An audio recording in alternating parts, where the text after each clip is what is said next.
Diergaarde Blijdorp, the zoo of Rotterdam, has been on my to-do list for a long time. And last year I finally got the chance to visit. And let me tell you right away, this is once again a zoo that absolutely exceeded my already high expectations. Because across 28 hectares, the zoo doesn't just offer a great diversity of species, with plenty of zoo classics as well as some real rarities, it also impresses with its beautifully designed grounds in the Geo-zoo style. From the Okapi aviary in the African section to the well-integrated monkey islands in Asia, all the way to the modern polar bear habitat in North America, every area has plenty of highlights to offer, and there is even a fantastic Oceaneum to top it all off.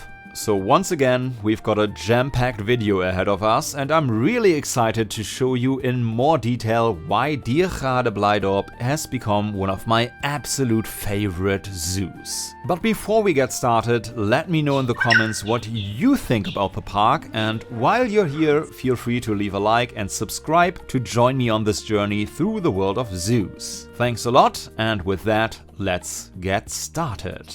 Unsurprisingly, the zoo is located in the Dutch port city of Rotterdam, more precisely in the district of Blijdorp, which also gave the zoo its name.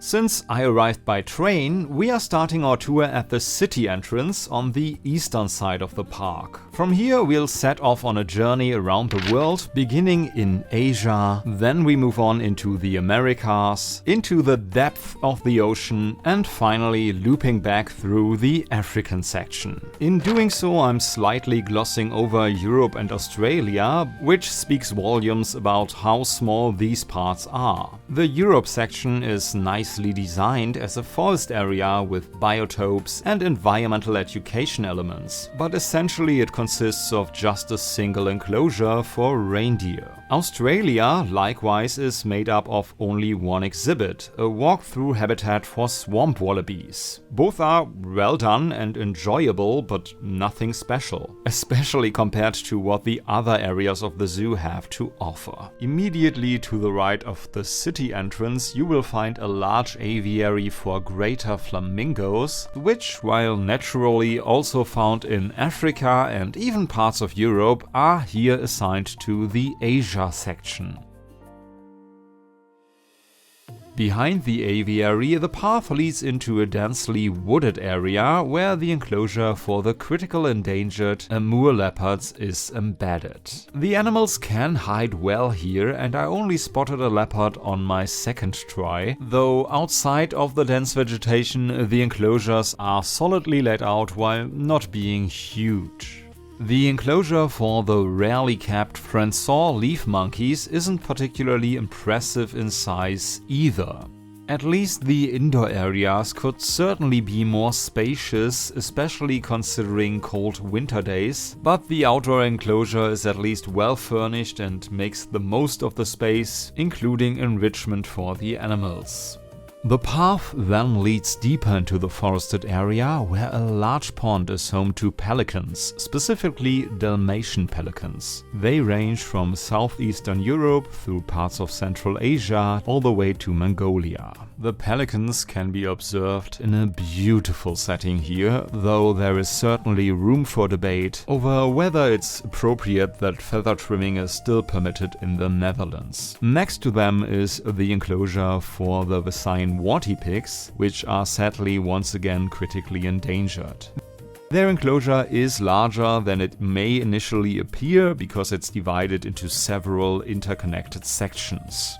Next up, we have some aviaries housing various Asian bird species, though in the dense foliage I didn't spot much. I did manage to capture a red-whiskered bulbul and a Sumatran laughing thrush on camera, and here all the way back you can also see a rock eagle owl. The aviaries are adjacent to the Asia House, which lives up to its name architecturally. The building that, as far as I know, was last renovated in 2012, has one particular highlight: the Komodo dragons, the largest still living species of lizards in the world. Compared to modern enclosures elsewhere, their exhibit here is not particularly noteworthy in a positive sense. I may be a bit overcritical here, since I recently saw Komodo dragons in a fantastic open-air enclosure at Biopark Fuengirola, but in comparison to other zoos in general, it struck me as at best mediocre. The building also houses a few other reptile terrariums and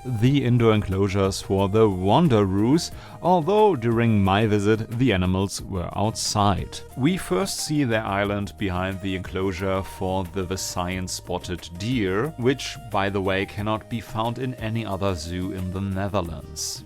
In general, the island of the wanderoos blends beautifully into the surrounding park landscape. No matter the angle, the view is always a treat. And for the animals, the enclosure also appears to be very well designed. The same can be said for the fishing cat enclosure, which is so densely planted that you can consider yourself lucky if you even spot the cats, let alone get a decent shot of them. For that reason, this footage is one of my favorite shots I took at Blijdorp. Though the reason I spent quite a lot of time here was mainly because that you could actually see a young fishing cat as well. To my benefit, you can actually look into parts of the indoor enclosure, where I was able to capture both mother and cub on camera, although the little one wasn't too keen on showing its face.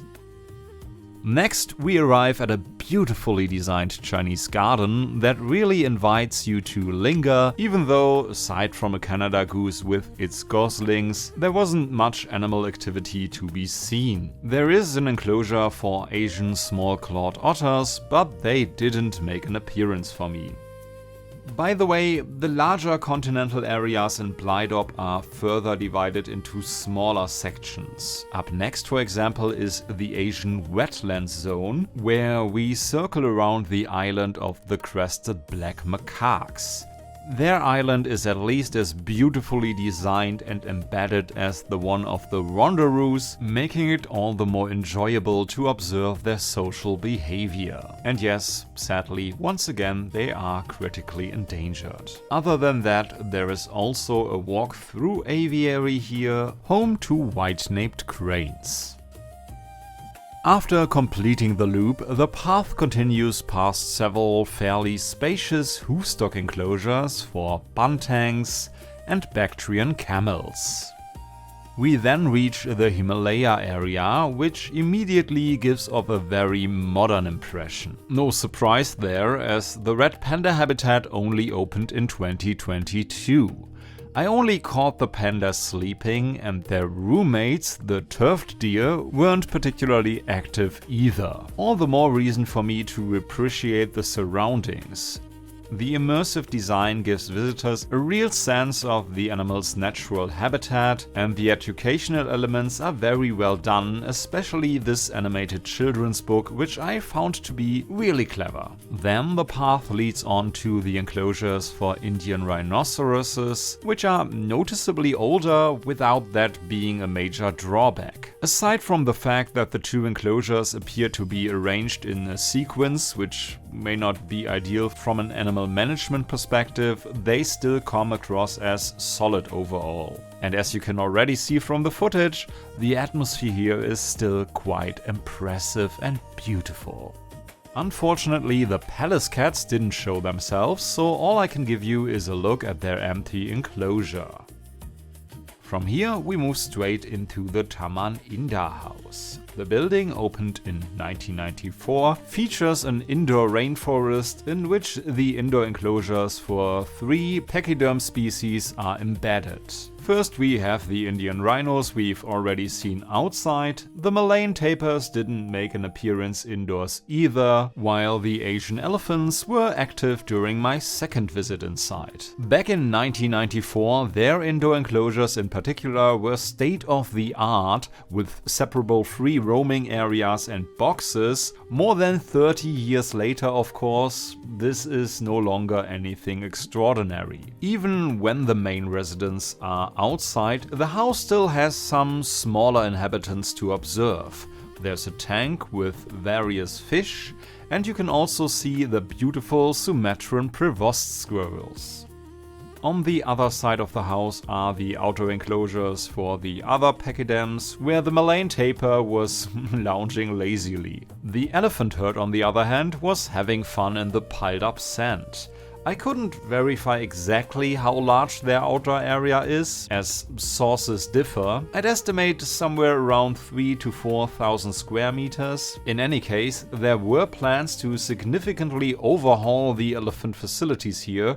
However, these ambitious ideas, including an elephant bridge connecting the old and new areas, have been put on hold for financial reasons. As part of these plans, the large free-flying aviary you could already see behind the Macaque Island earlier would have had to make way. I had really been looking forward to it because I expected it to be walk-through, which it actually used to be, but now you can barely get a decent view from the outside, and honestly, at least from a visitor's perspective, it doesn't really offer that much anymore. So if it isn't torn down after all, I hope it will be renovated and made walk through again. The Sumatran tiger enclosure also had a planned expansion in the master plan, which now seems equally uncertain. Architecturally, the enclosure is interesting. You can view it from above, albeit through mesh, and one level below, a corridor runs between the two enclosures, allowing you a look through glass panels on the left and right. Unfortunately, the enclosures themselves feel relatively basic and a bit boring in terms of layout and furnishing. The Asian lion enclosure, opened in 2015 on the other hand, I like much more. Partly because the surrounding theme is more engaging, but even more importantly, the outer area fits the animal's natural habitat and seems thoughtfully designed. It might not be one of the absolute best lion enclosures I've ever seen, but as long as the behind-the-scenes facilities are adequate as well, it's definitely more than solid. With that, we've completed the Asia section and move under a railway line into the zoo's expansion area. This includes the Americas section and the Oceaneum, though the first aviaries no longer quite match the theme. The front aviary is home to African grey parrots, who in a shocking twist are actually from Africa. In the rear aviary you can see several species, some of which you can find in the Americas, such as the night herons, but the black-casqued hornbills are once again native to Africa. The following enclosure for ringtail lemurs makes it clear part of the expansion area has effectively been dedicated to Africa now, since all lemurs, of course, originate from Madagascar. To make matters worse, the tropical and butterfly hall Amazonica has been closed since 2023 and is unlikely to reopen. Persistent issues with climate and building systems had made operations increasingly unreliable and economically unsustainable, which is pretty harsh considering Amazonica only opened in 2013. So yeah, it was in use for nearly 10 years. That's bad. Setting the Oceaneum aside, South American wildlife is now represented only by vicuñas and pudos, which is quite meager. However, the North American section is a lot better. Starting with a very nice bison enclosure that gives these iconic prairie residents plenty of space, and it also harmonizes very well with the prairie dog habitat, which is also walk-through. Though the real highlight here are of course the polar bears, which live here in Blijdorp in a relatively modern enclosure opened in 2010. Thanks to dry modes, visitors have unobstructed, cage-free views at eye level. As you can see, the moats are cleverly hidden, so from certain angles it almost looks like you should step back and run. From an indoor area, there are also spectacular underwater views, allowing visitors to watch the bears diving if they are lucky. I could not find exact numbers on how deep the pools are, but I would say it's at least 5 to 6 meters. I also didn't find a reliable source for the total area, but I'd estimate roughly 2,500 square meters, divided into 2 enclosures that are thankfully actually roughly around the same size. These can be connected via a bridge, though I've never seen more clearly why polar bears sometimes do need to be separated. Don't worry, neither of them was seriously injured, but let's just say it wasn't surprising to see them separated when I returned a second time. As part of the Arctic area, there are also enclosures for Arctic foxes and an aviary for stellar sea eagles, and both are beautifully integrated into the overall complex. The area is rounded out by a very nice raccoon enclosure, which is right next to a restaurant, so the animals have to cope with quite a lot of noise. We are now at the zoo's second entrance, presumably the one you would use when arriving by car. Should the weather be bad, you can from here at least directly enter the Oceaneum, which opened in 2001. But since the weather is fine, let's first take a look at the Californian sea lions. Their enclosure is nicely designed and split into 2 areas, though it's still not particularly large. Sea lions are no longer as common in zoos as they once were, but they remain a fairly standard species to see. You cannot say the same about some of the species that live in this shared enclosure, modeled like a steep sea cliff. Here you can find common murres, which are anything but common in European zoos, with only 6 collections having them. Atlantic puffins are also quite rare, with only 9 collections in Europe. Past the enclosure, we enter the interior of the Oceanium, where we first get more views of the bird community, even with one very clever view through a small aquarium. The first section of the Oceaneum is designed to feel like caves inside the cliffs, before we dive deeper into the sea. This tank represents the local North Sea, with species like small spotted cat sharks, thick-lipped grey mullets and tubgurnards, among others. A dive to a wreck reveals Atlantic wreckfish, and in the delta we see European sea sturgeons, gilt-head sea breams and common stingrays. Finally, the path leads into the largest tank in the Oceaneum, which we pass through via an underwater tunnel. The Eindelose Ocean is of course not really endless, but with 3,375 cubic meters of water, it has an impressive capacity. A few shark species live here, such as black-nose sharks, which aren't found in any other European zoos or aquarium. The Atlantic nurse shark is far more common. You'll also find black-chin guitarfish on the tank floor, while the green sea turtle could appear anywhere. This is just a small selection of species, and it goes without saying that the experience here is stunning. My standard line that these underwater tunnels are rightfully a classic could by now be considered a classic on this channel as well. But what else can I say? It is always impressive. The next section focuses primarily on education, with a spectacular lighting setup highlighting the threats of marine life. There are also insights into the nursery and a researcher station where staff will teach you much more. From here, the path continues into the rich biodiversity of a coral reef. Another underwater tunnel takes us straight through the first tank, surrounded by colorful fish and corals. In the following tanks we continue to spot beautiful species like sailfin snappers. There's far more to see here than I can list, at least if I don't want to completely blow the video scope. But yeah, I think you can tell you can stay here for a while. Beyond the coral reef are the mangroves. The path gradually rises here, giving the feeling of emerging from the water again.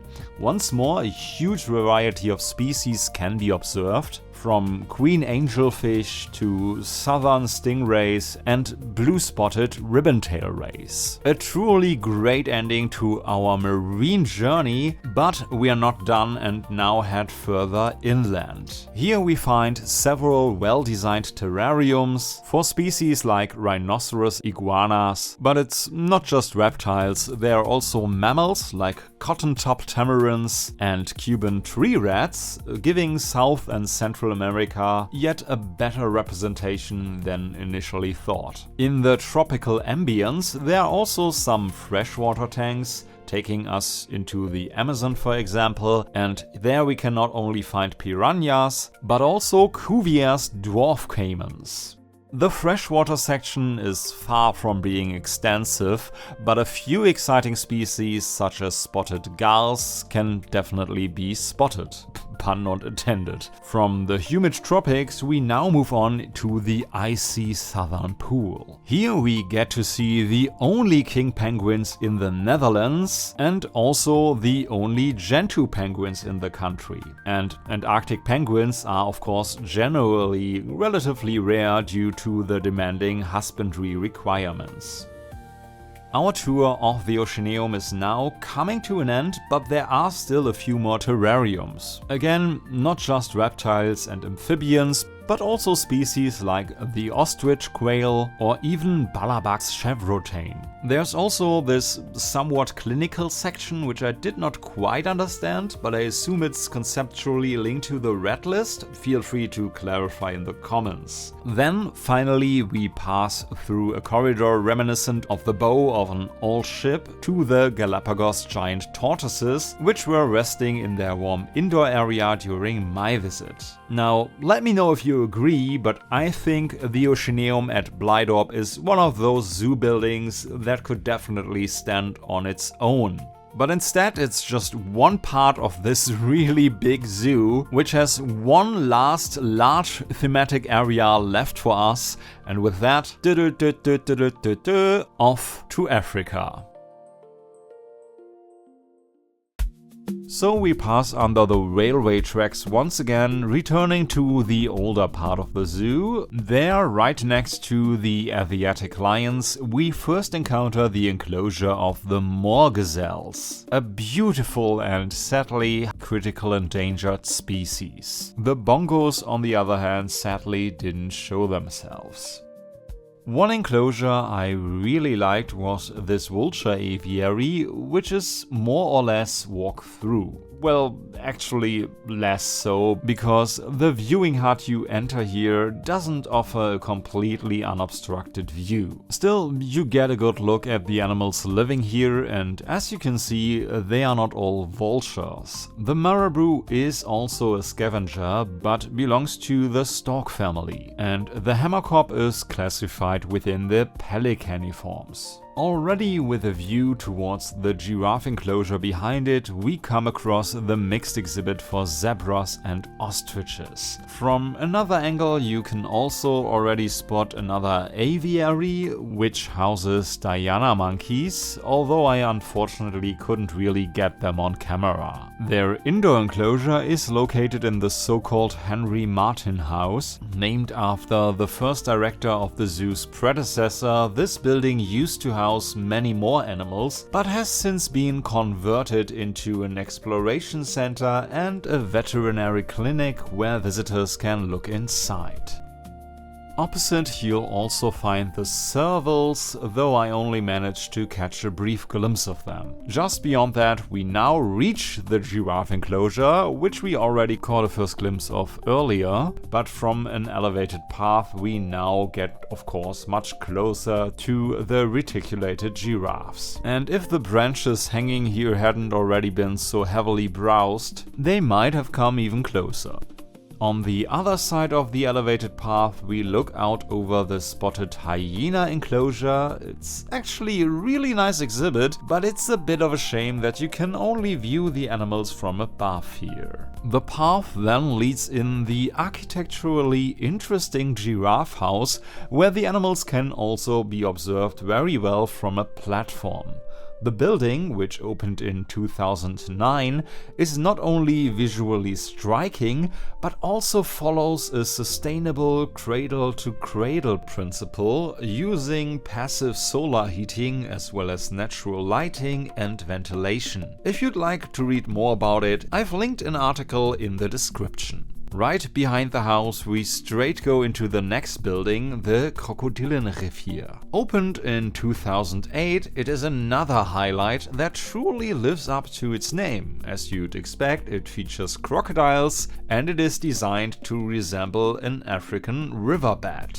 The path through this beautifully designed environment is laid out so that on one side you look down into lower lying enclosures, while on the other side you are roughly at the same level with additional underwater views. In the house you can see Nile crocodiles, as well as the also African slender-snouted crocodiles. In addition, common rock hyraxes inhabit the hall as well, and I believe there are also supposed to be free-flying birds. However, I only actually saw some in a smaller separated exhibit, and towards the end of the hall there are also a few terrariums with smaller reptiles.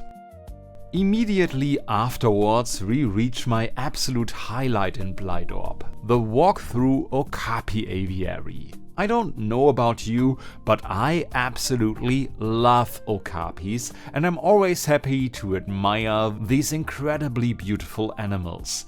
And this enclosure, opened in 2015, is one of the best okapi exhibits I've seen so far. Admittedly, I've experienced the concept of an Okapi aviary in a more impressive way at Bioparc Douai-la-Fontaine in France, but I guess my number one favorite zoo overall is a bit in a league of its own with its enclosures built into a quarry. Still, the exhibit here in Rotterdam is beautifully designed, showcasing the forest giraffes in a lush green environment with excellent views into the enclosures. And yes, it's an aviary for a reason. You can also spot several African bird species here.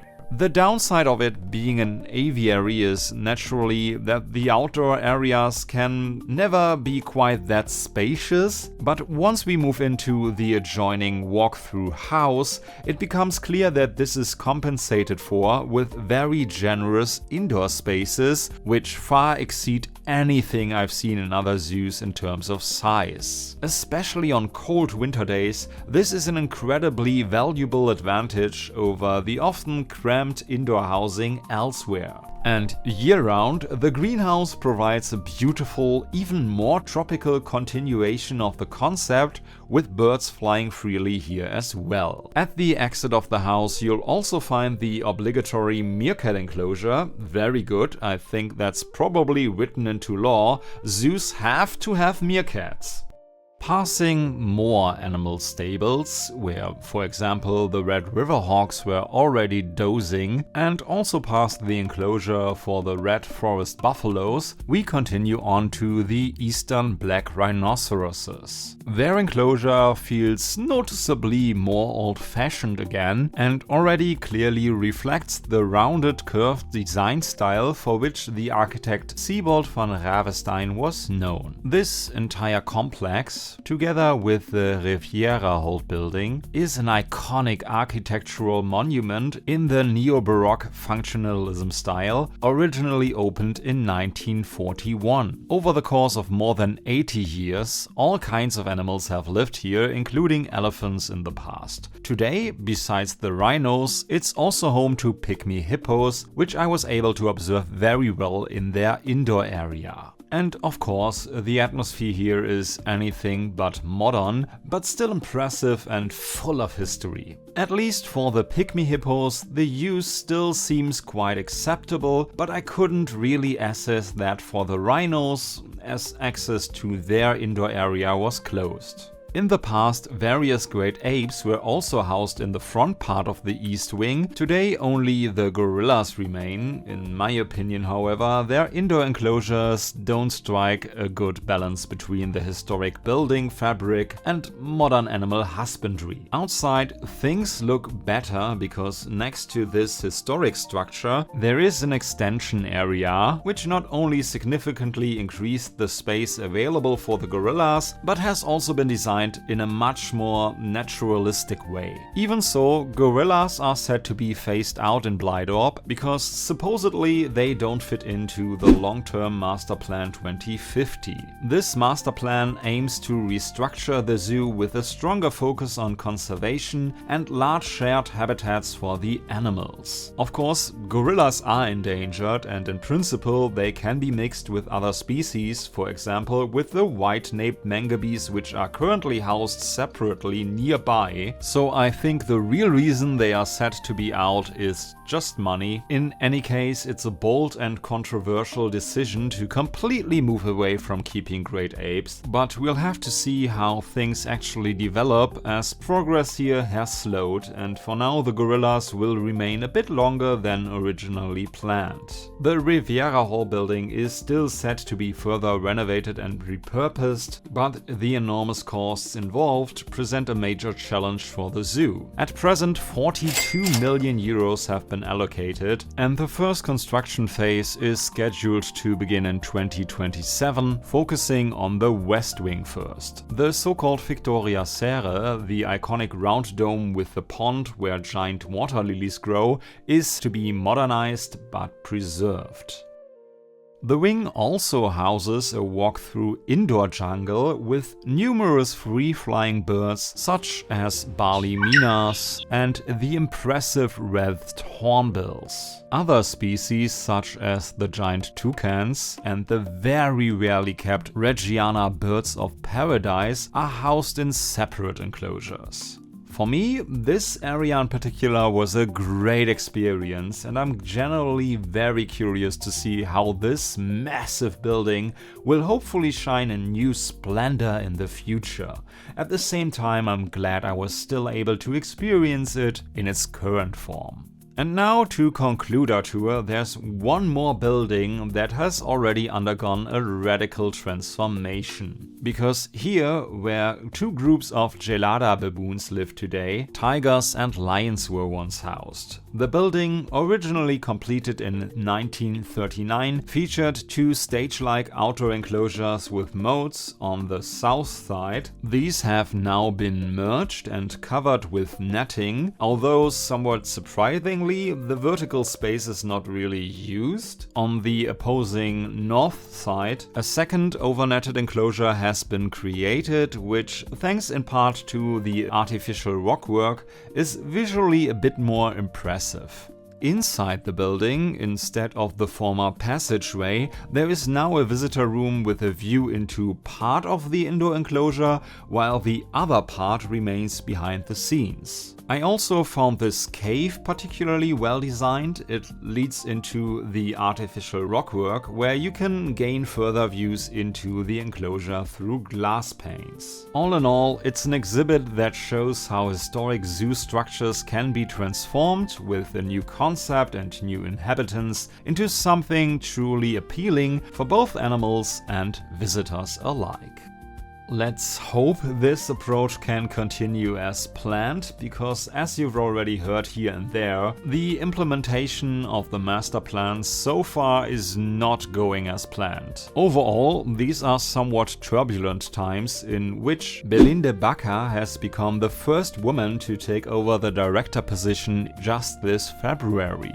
In any case, the outlook for the future is a bit uncertain right now, which is a shame, because the zoo really feels like it's just a small step away from joining the absolute top tier. The parkway as a whole creates a very harmonious overall impression with a good mix of historic and modern elements, beautiful landscaped areas, and a handful of truly excellent exhibits. The polar bear enclosure, the Okapi aviary, the crocodile hall, and of course the Oceaneum stand out in particular, while most of the other enclosures are admittedly more in the okay to good range on their own. But at the same time, almost nothing feels truly outdated and poor. Combined with a broad and exciting collection of species, Blijdorp, at least after my first visit, makes it right to the edge of my personal top 10, 15 favorite zoos, and that's definitely saying something. If the future were clearer, I'd be fully enthusiastic, but right now it's hard to predict whether Diergaarde Blijdorp can take the next step or whether its best days might already be behind it. Because if development stalls in the long term, the enclosures from the 1990s and even 2000s will eventually fall behind modern standards. I mean, that's probably the biggest challenge for any zoo. You have to constantly evolve and improve, and just having a master plan doesn't mean it will actually be implemented. And yes, it's also at least debatable whether Blijdorp might lose some of its appeal along the paths chosen. Either way, we will see, but perhaps that only makes one thing clearer: visiting right now is definitely worth it. And of course, it's also worth subscribing if you want to keep following my journey through the zoos of Europe and maybe soon the entire world. I'd also really appreciate a like and your comments, especially with your thoughts on Blijdorp today or the master plan, which you can of course also find linked in the description. As always, thanks a lot for watching, take care, see you soon, auf Wiedersehen, yours truly, Martin.